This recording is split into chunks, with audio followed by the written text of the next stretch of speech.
You ever notice how the loudest men whining about freedom are the ones that are begging for a king? That's Curtis Yarvin. Calls himself Mencius Moldbug. Ugh. And if you don't know his name, that's by design. Because this man is the blueprint for the so-called intellectual side of today's far-right movement. So who is he? Where'd he come from? Yarvin wasn't some backwoods militia guy. He's a Silicon Valley tech bro. A coder. Which means that he had access, money, and time to sit online dreaming about how democracy is inefficient and how what we really need is a CEO of America. That's his actual phrase. A CEO. What the fuck? He wants the government run like a company, where you don't get a say, where your rights aren't protected, and where shareholders decide everything. But here's the trick. In his version, you aren't the shareholder. Elites are. White ones, especially. Back in the mid-2000s, Yarvin started a blog under his Moldbug name.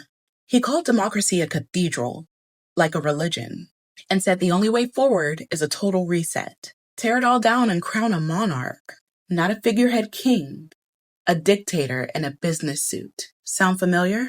Because that's the same playbook that authoritarian men from Mussolini to Putin have run with. Yarvin just rebranded it for tech bros and Reddit forums. But here's where it gets dangerous, right? Moldbug's ideas didn't just stay in obscure corners of the internet. They seeped into Silicon Valley circles, venture capitalists, crypto bros. Even Peter Thiel sniffed around all of this stuff. And on the political side, his writing became the seedbed for the neo-reactionary movement, the far-right intellectual cover for authoritarianism, the post-liberal anti-democracy, America should be a monarchy crowd. That's Yarvin's DNA.